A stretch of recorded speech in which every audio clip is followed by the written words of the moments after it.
আসসালামু আলাইকুম, it's me about M S Antor with again new vlog video guys.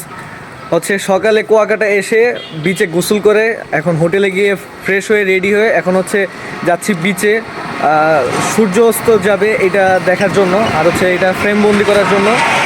তার আগে হচ্ছে এখন অলরেডি হচ্ছে 3:30 বাজে, তো দুপুরে খাবারটা খেয়ে তারপরে চলে যাব বিচে। বিচে কিছুক্ষণ ঘুরে দেন হচ্ছে সূর্যাস্তের যে একটা পয়েন্ট আছে দেন সেইখানে চলে যাব, আর সেই সূর্যাস্ত যাওয়ার যে মোমেন্টটা সেটা ক্যামেরা বন্দি করার চেষ্টা করব। So let's go. এই মুহূর্তে আছি আমি কুয়াকাটা সমুদ্র সৈকতে, যাকে সাগরকন্যাও বলা হয়ে থাকে। যেহেতু আমি কোনো উইকেন্ডে আসি নাই, দ্যাটস ওয়াই হচ্ছে কুয়াকাটাতে পর্যটকের তেমন ঢলও নামেনি। অ্যাকচুয়ালি আমি ইচ্ছা করেই উইকেন্ডে আসি নাই।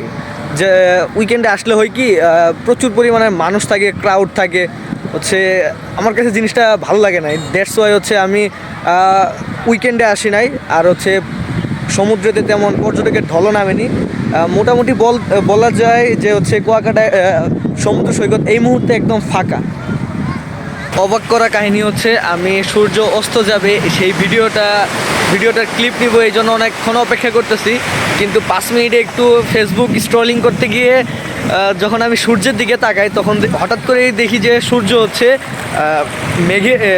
হচ্ছে কুয়াশার চাদরে ঢেকে গেছে। মানে হঠাৎ করে এত কুয়াশা পড়ছে এই যে আমার পেছনে তো বোঝা যাবে না, পুরা কুয়াশা দিয়ে হচ্ছে সূর্যটা ঢেকে গেছে। শেষ বিকেলের গোধূলি আলোয় সাগরকন্যা দেখতে অসম্ভব সুন্দর লাগছে, একদম চোখ জুড়িয়ে যাওয়ার মতো।